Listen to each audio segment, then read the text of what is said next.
Reyes de España.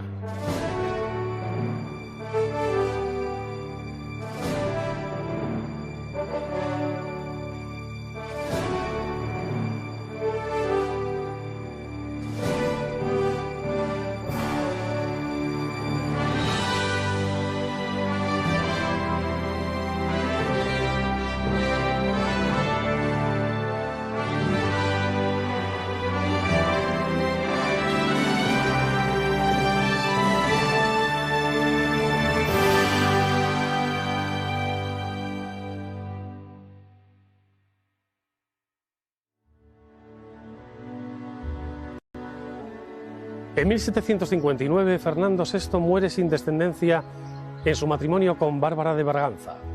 La reina viuda Isabel de Farnesio por fin veía cumplido su deseo de ver reinar al primogénito de los hijos que tuvo con Felipe V, ya que al ser precisamente Carlos, el tercer hijo varón, lo cierto es que parecía difícil que éste pudiera acceder al trono.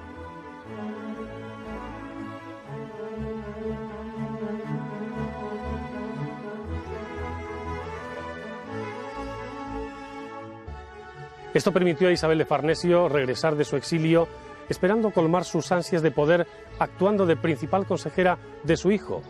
Pero las malas relaciones con su nuera, María Amalia de Sajonia, le hicieron desistir, retirándose hasta el fin de sus días al Palacio de Aranjuez.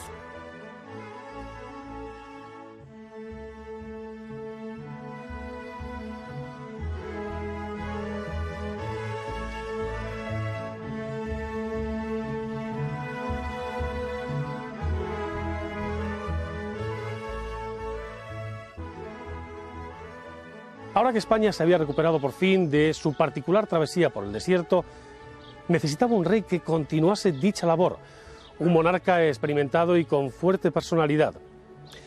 Y todas estas cualidades las reunía Carlos.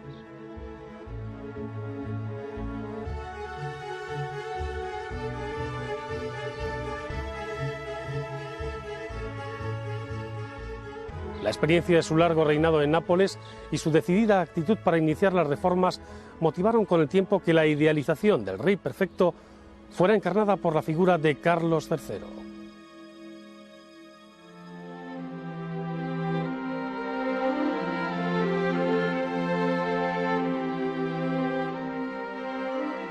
Carlos III, el rey alcalde.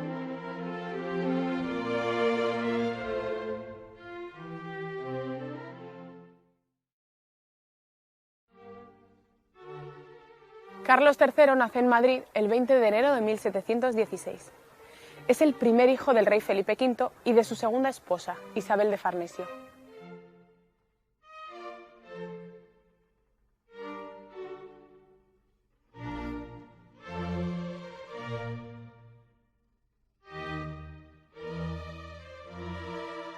Pese a las pocas posibilidades con las que cuenta para llegar a ser rey de España, Carlos es el elegido de su madre para ocupar el trono, que según ella, su hijo merece por derecho propio. Las aspiraciones de Isabel pasan en primer lugar porque su hijo sea el heredero de los territorios de Italia. Estos deseos se cumplen con la muerte sin descendencia del duque Antonio de Farnesio, tras la cual Carlos hereda los ducados de Toscana, Piacenza y Parma.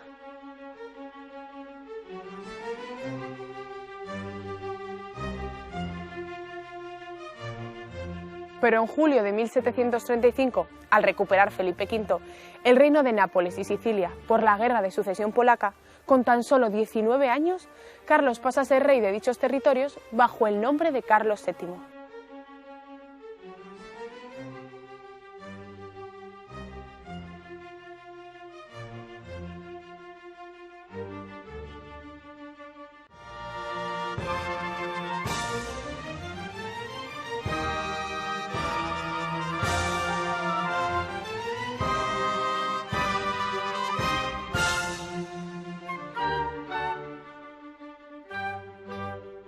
Carlos es un hombre muy preparado. Su memoria es prodigiosa y posee unas dotes innatas para la oratoria. Domina con fluidez el italiano, el francés y el castellano.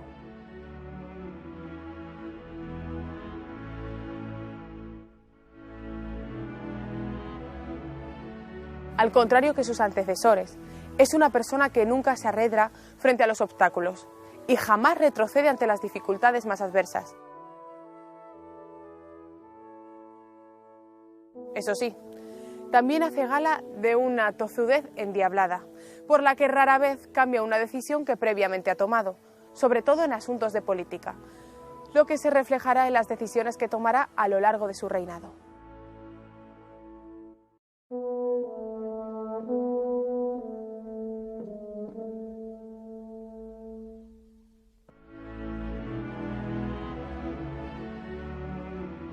Carlos contrae matrimonio en 1729 con María Amalia de Sajonia, hija de Federico Augusto II, rey de Polonia, y duque de Sajonia y Lituania.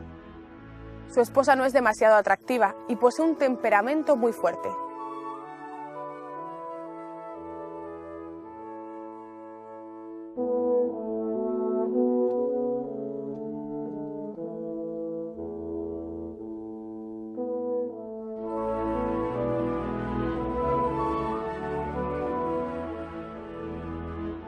El rey frecuentemente acude a ella en busca de consejo, pero asimismo huye de ella en los periodos en los que el carácter de la reina se torna irascible.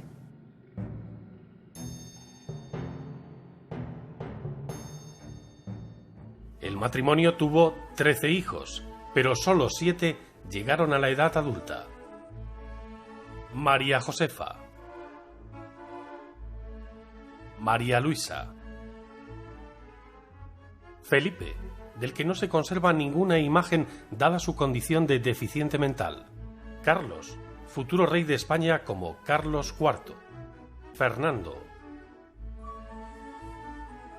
Gabriel y Antonio Pascual.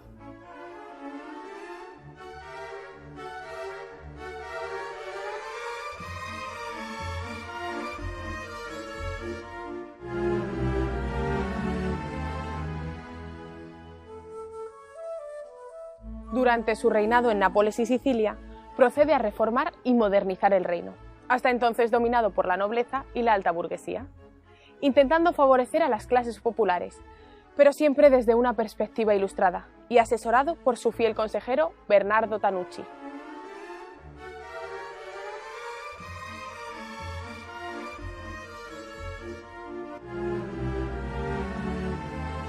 Continúa las guerras contra Austria y participa, como rey de Nápoles, en los llamados pactos de familia, junto a España y Francia.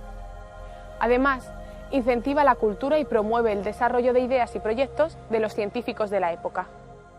A él se debe, por ejemplo, la puesta en marcha de las excavaciones de la ciudad de Pompeya.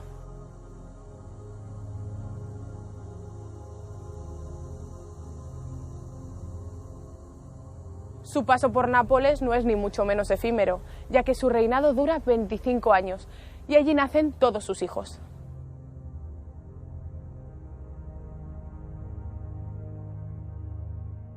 Sabe ganarse el amor de un pueblo que con él ve cómo su reino alcanza una gran relevancia en el panorama internacional.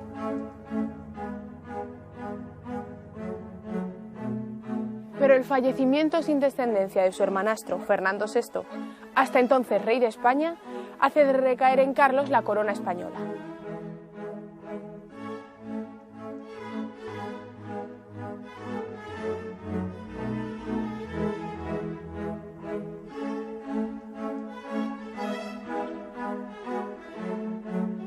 El reino de Nápoles queda entonces en manos de su tercer hijo, Fernando.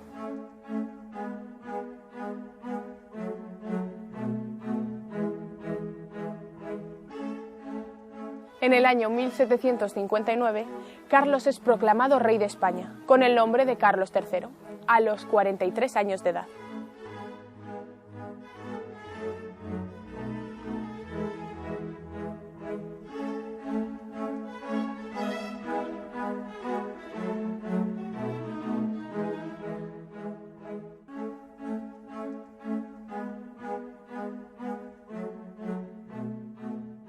España de este modo cuenta con un rey maduro, suficientemente preparado como monarca y también como persona.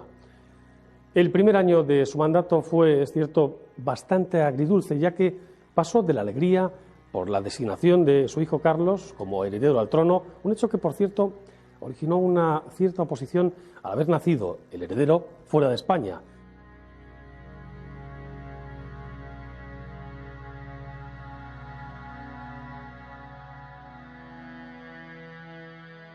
Y pasó de ese momento a la tristeza por la muerte de su esposa.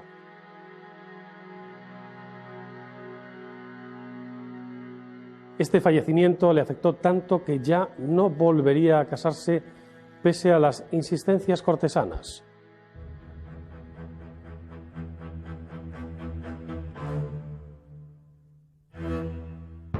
Carlos III era una persona tranquila y reflexiva, cumplidor con el deber, fiel a sus amigos, era poco dado a la aventura y contaba, es verdad, con un fino e irónico sentido del humor. Era, eso sí, un mal cortesano. No le divertían los espectáculos, ni tampoco la música, ni la ópera, siendo sus aficiones principales la pesca y sobre todo la caza, por la que sentía una pasión obsesiva.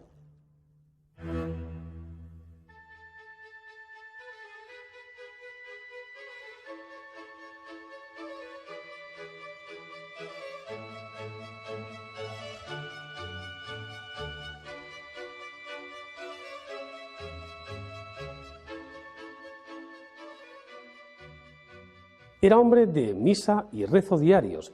Siempre sus actos fueron acordes a los mandatos de la Iglesia, lo que no impidió que él mismo dejara muy claro que era el rey al único a quien los súbditos deberían obedecer, incluidos también los eclesiásticos.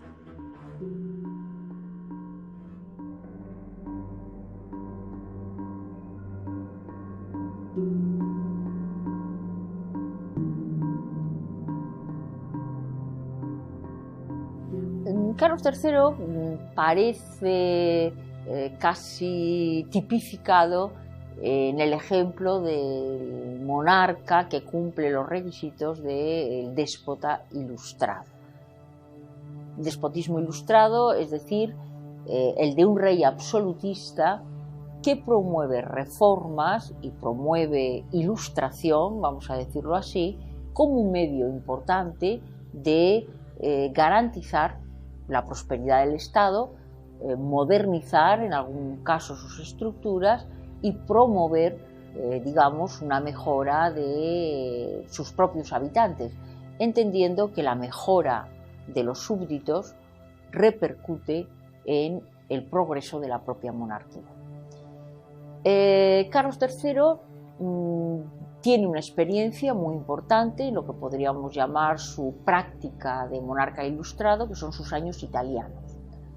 En Nápoles, como rey de Nápoles, Carlos III pone en marcha medidas reformistas, vamos a decirlo así, sobre la economía, sobre la agricultura, sobre la legislación, sobre la política religiosa, y sobre esta experiencia va a centrarse su obra de gobierno entre el año 59-60, cuando llega a España, y su muerte en el año 88.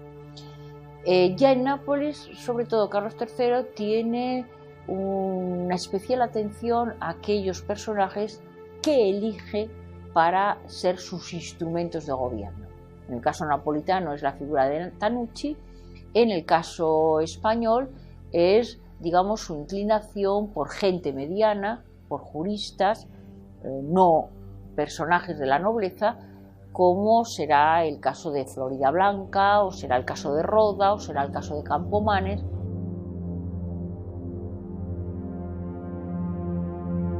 Es decir, de su mano los reformistas españoles llegan al poder y, digamos, con su benevolencia son estos personajes los que ponen en marcha un programa, digamos, de política ilustrada, que no es una política de cambios drásticos, que no pretende alterar el sistema social, sino que se rige por los criterios de prosperidad y de utilidad. En este sentido, pues estos años cumplen con estos objetivos, aunque hoy en día, podríamos llamar el reinado de Carlos III, se tiende a ver más dentro de una continuidad que como un cambio con respecto a sus antecesores.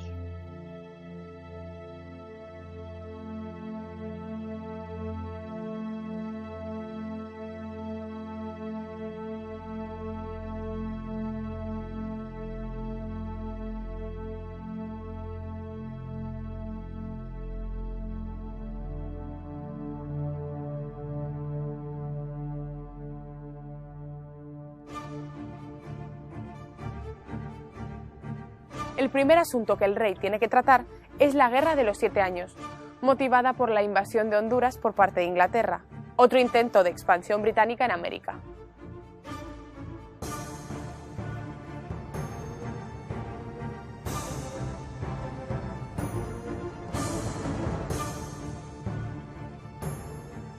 Como consecuencia de los pactos de familia, España mantiene su alianza con Francia.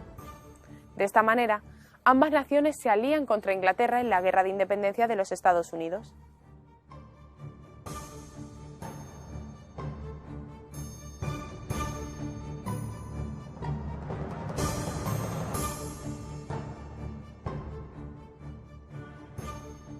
Por el Tratado de Versalles de 1783, España recupera Florida y los territorios del Golfo de México, aunque no así Gibraltar, que continúa bajo la dominación británica.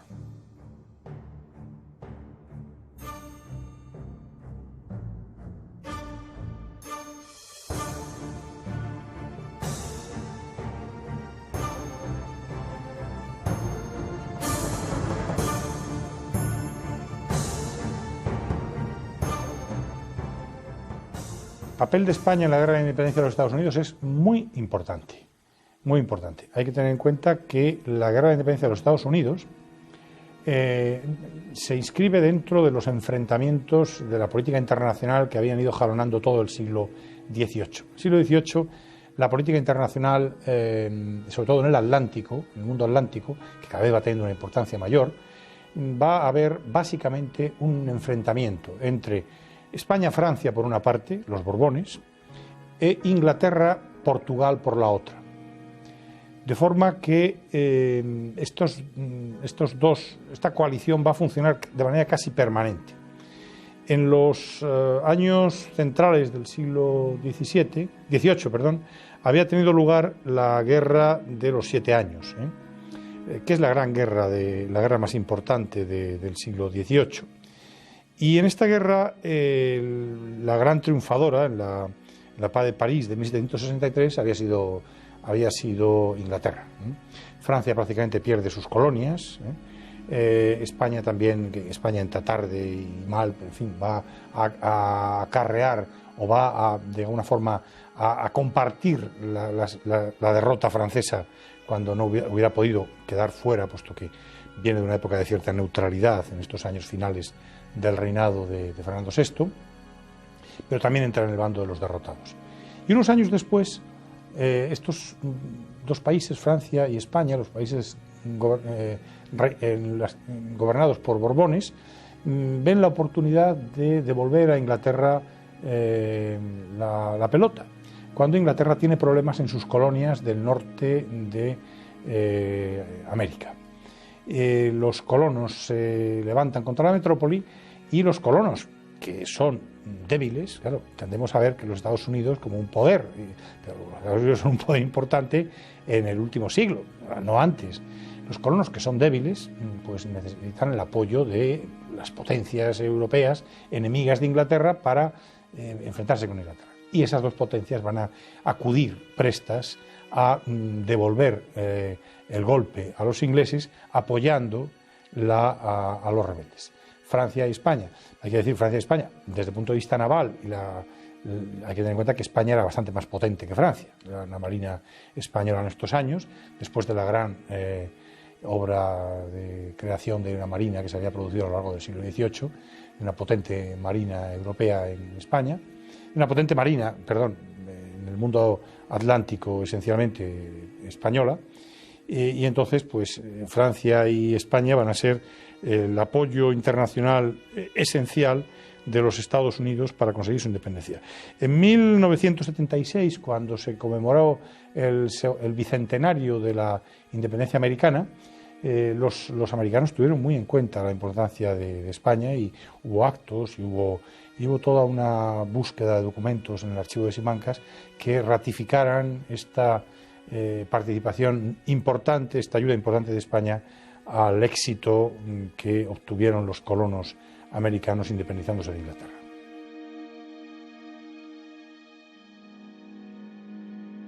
El papel de España en la guerra de independencia de Estados Unidos es, en términos actuales, diríamos equívoco. No tan equívoco si lo contemplamos a la luz de la situación en el siglo XVIII. ¿Por qué?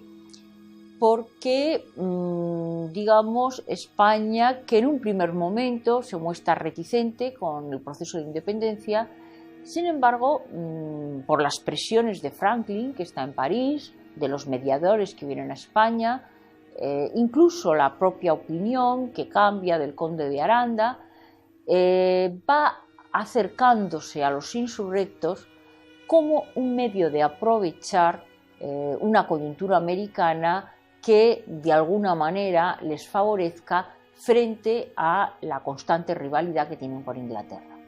Es decir, ni Florida Blanca ni Aranda son ciegos ante las posibles consecuencias de la emancipación de las colonias inglesas, pero también se dan cuenta que el debilitamiento del poder inglés en América del Norte favorece la tranquilidad de los territorios españoles. En este sentido, España tiene una doble acción. Por un lado, financia a los rebeldes americanos,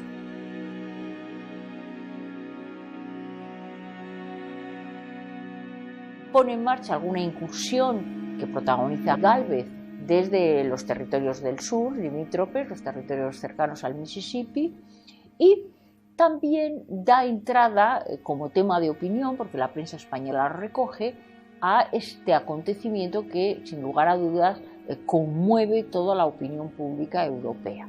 En este sentido, Estados Unidos abre una posible brecha entre lo que podríamos llamar una política racional, ayudar a aquellos que son enemigos de nuestros enemigos, pero también frente a unos intereses de una potencia colonial que está ayudando a unos colones a sublevarse e independizarse de la metrópoli. Este será uno de los grandes equívocos del tema.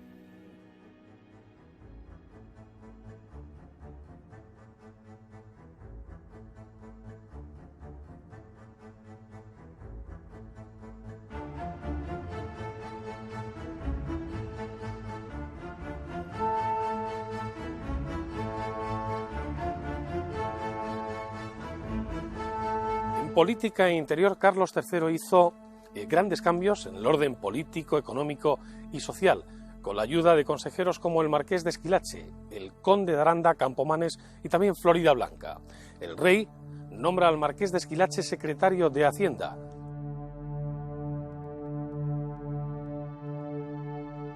Su programa de reformas y la Guerra de los 7 Años es cierto que habían dejado a la Hacienda Real bajo mínimos. Para solucionarlo, se aumentó la presión fiscal y se buscó nuevas fuentes de ingresos, una de las cuales sería la invención de la Lotería Nacional, vigente hasta nuestros días. Asimismo, se encargó de anexionar nuevos señoríos a la corona y, sobre todo, ejerció un control férreo sobre el clero y las fuerzas armadas. Pero en marzo de 1766 se produce el motín de Esquilache.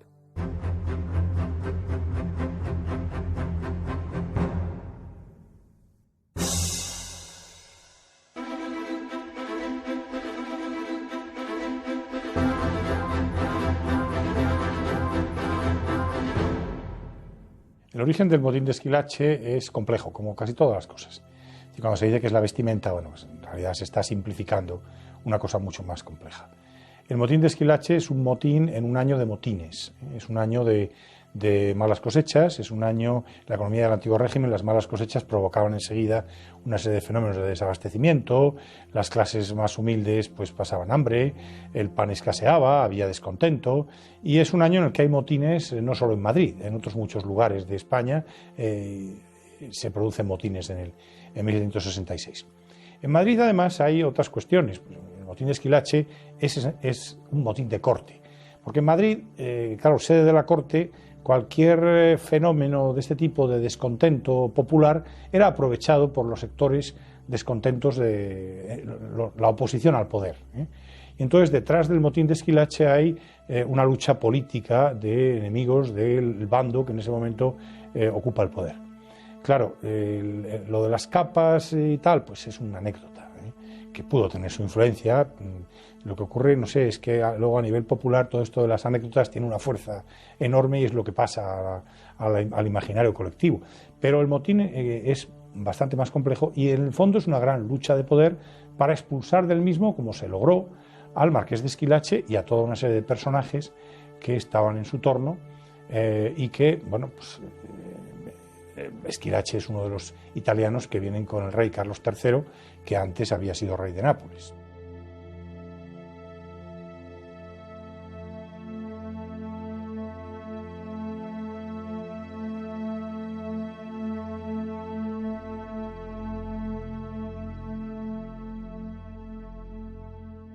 El detonante de dicha insurrección popular es la obligación impuesta por la corona de cambiar la tradicional capa larga y sombrero de ala ancha que hasta entonces venían usando los madrileños por la capa corta y el sombrero de 3 picos muy típicos de Italia.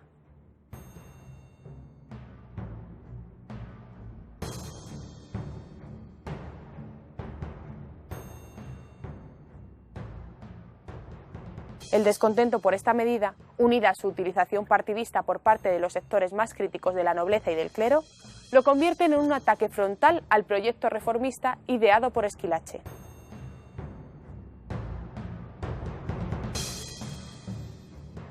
A esto se le une la carestía en los alimentos de primera necesidad, como el pan, que fruto de la liberación de precio de los cereales ha aumentado considerablemente su valor en el mercado.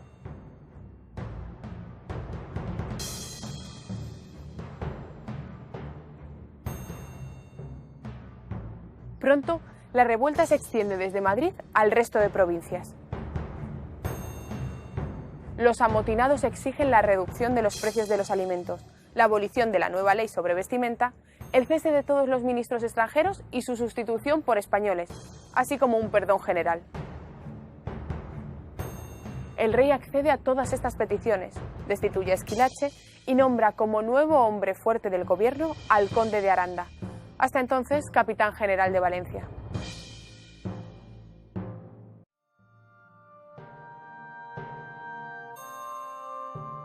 Desaparecido Esquilache, el rey se rodea de ministros reformistas españoles como Campomanes o Floridablanca.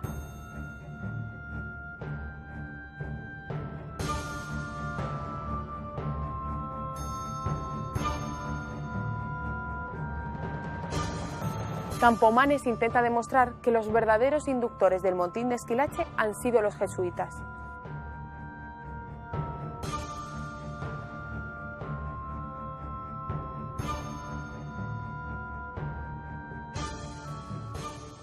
Esto, unido a las grandes riquezas de la orden y al apoyo dado a los indios en las guerras guariníticas, provoca que el 27 de febrero de 1767 se firme el acuerdo de expulsión de la orden jesuita, así como la confiscación de todos sus bienes.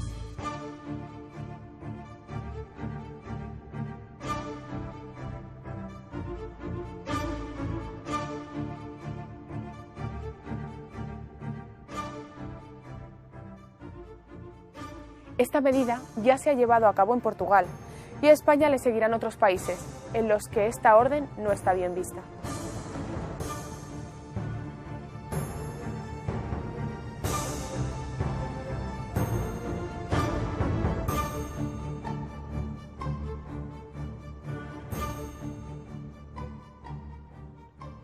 La expulsión de los jesuitas responde a causas variadas. En realidad, el origen se les va a culpar del motín de Esquilache, se les va a culpar de haber sido los provocadores, pero en realidad es un fenómeno general, no se expulsan solo en España, se expulsan estos años en otra serie de sitios. Había una pugna entre órdenes religiosas muy notable en la Iglesia Católica y los jesuitas tenían un protagonismo importante. Aparte de ello, se consideraba que los jesuitas eran enemigos del Estado en muchos territorios porque los jesuitas tienen un voto de obediencia al Papa, se pensaba que eran una especie de quinta columna pontificia dentro del Estado, que eran unos súbditos con los que el rey no podía contar porque estaban vinculados a un soberano exterior.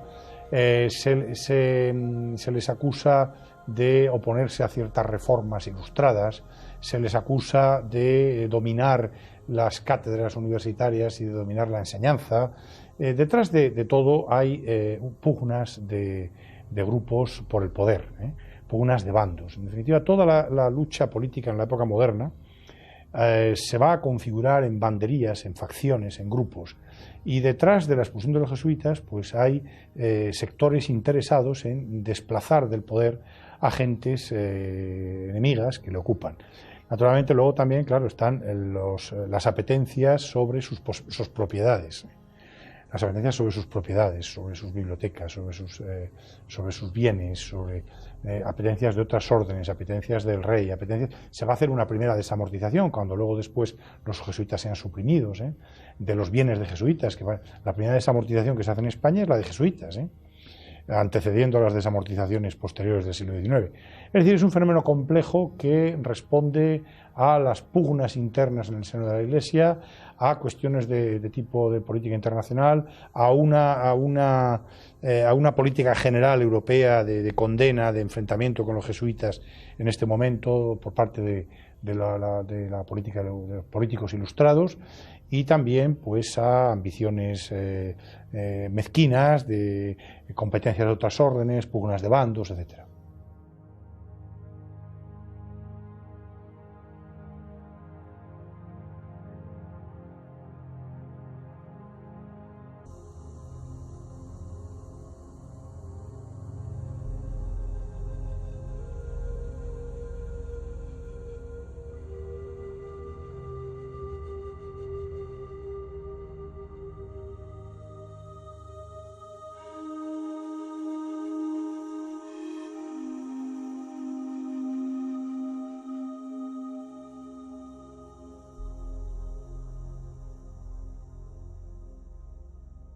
Se inicia entonces una reforma en la enseñanza, basada en las disciplinas científicas y en la investigación.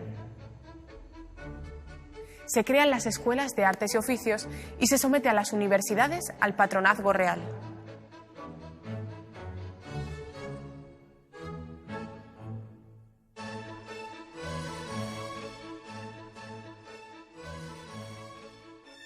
El desarrollo del sector agrario viene de la mano de las sociedades de amigos del país, creadas por el ministro José Gálvez bajo el amparo de las ideas de la Ilustración.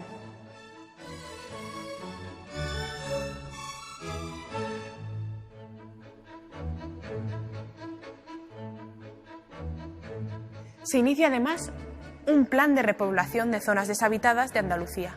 Para ello se traen inmigrantes desde Centro Europa, principalmente católicos alemanes y flamencos. Surgen así los nuevos asentamientos de la Carolina, la Carlota o la Luisiana.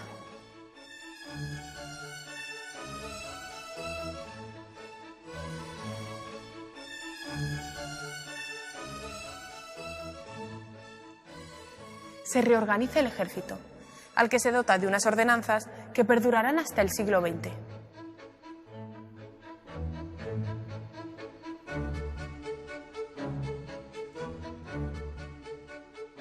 Se crea asimismo en el año 1782 el primer Banco Nacional, el de San Carlos, que aglutina todas las transacciones comerciales dentro y fuera del país. Nace el primer papel moneda. Se dota al Estado de una red viaria de carácter radial, que partiendo desde Madrid alcanza todos los límites del país.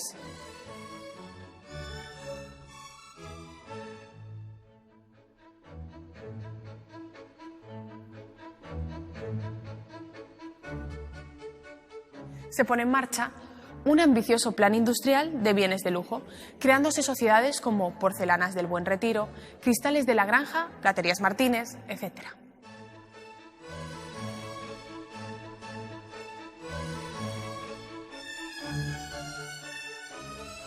Pero quizás por lo que sea más recordado Carlos III es por su actuación en la ciudad de Madrid.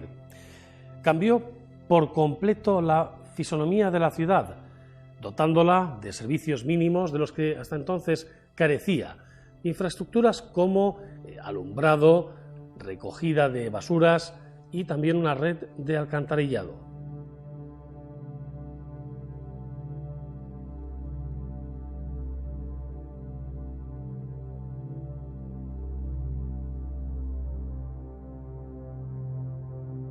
Estas medidas, curiosamente, al principio fueron mal aceptadas por los madrileños, quienes protestaron llevando en una ocasión a exclamar al rey: «Mis vasallos son como niños, lloran cuando se les lava».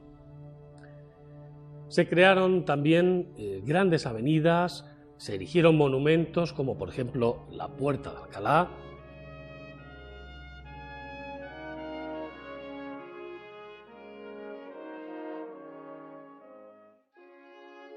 también la Fuente de Cibeles o la de Neptuno.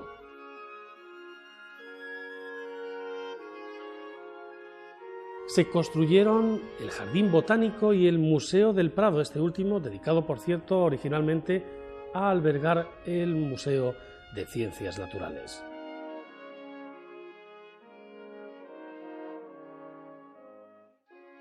Además, se inauguró el primer sanatorio de Madrid, el Hospital de San Carlos.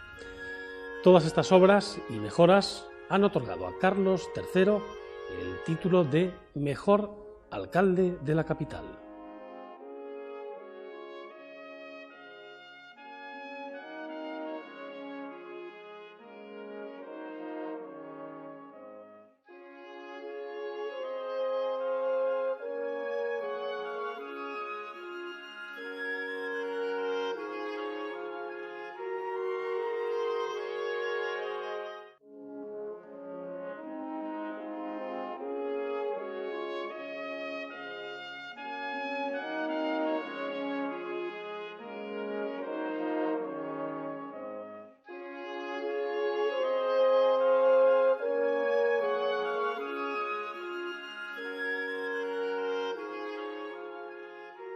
La edad ha ido mermando la capacidad de gobernar de Carlos III, delegando cada vez más asuntos en Floridablanca.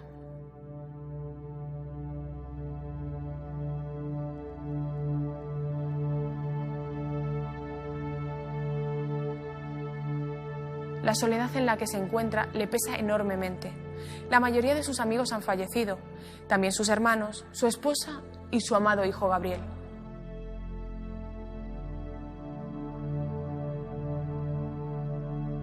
«Murió Gabriel, poco puedo vivir yo», dijo el rey. Y tenía razón. El 14 de diciembre de 1788, después de una corta enfermedad, con la sobriedad que había caracterizado su vida y su reinado, Carlos III fallece.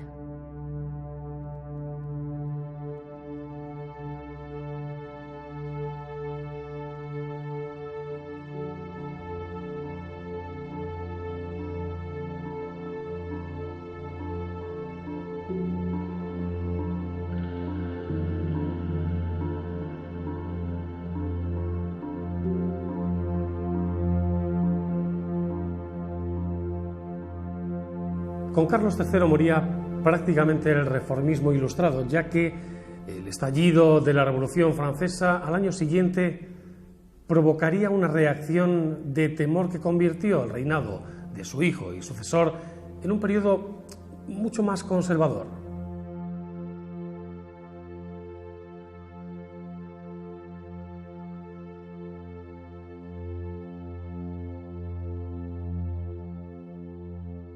Como herencia, Carlos III dejó una España con un sentimiento más acusado de nación, ya que fue precisamente él quien instituyó el himno y la bandera que han llegado hasta nuestros días.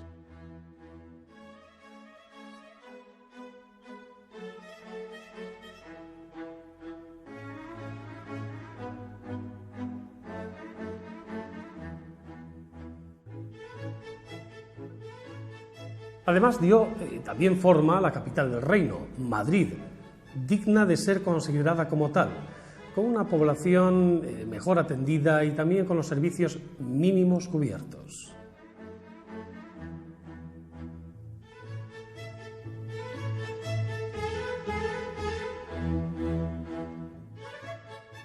Entre ellos, cabe destacar, por ejemplo, la creación del Servicio Postal Español, también la mejora de las comunicaciones internas y la preocupación por la enseñanza y la sanidad.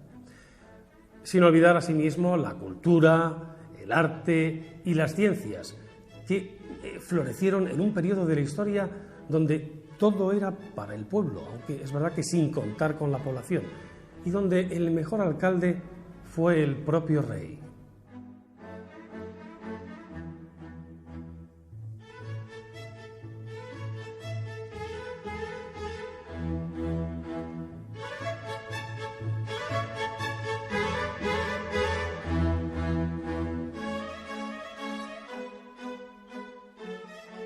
El reinado de Carlos III fue un periodo en su conjunto bastante positivo para España. Si yo dijera de los 4 reinados del siglo XVIII, de los 4 primeros Borbones, yo creo que sin duda el reinado más redondo, el más completo, es el de Carlos III. Carlos III, desde un punto de vista cronológico, coincide con el momento culminante de la Ilustración, de ese gran movimiento cultural, de la Ilustración española, coincide con una fase de alza económica y demográfica, coincide con un periodo en el que hay grandes ministros, pensemos por ejemplo en Floridablanca como la figura más descollante, pero hay otros muchos.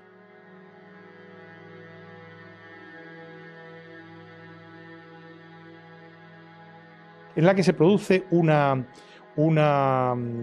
avance importante en la organización política, se crea la Junta Suprema de Estado, se avanza hacia lo que será posteriormente el régimen ministerial, ya claramente en el siglo XIX.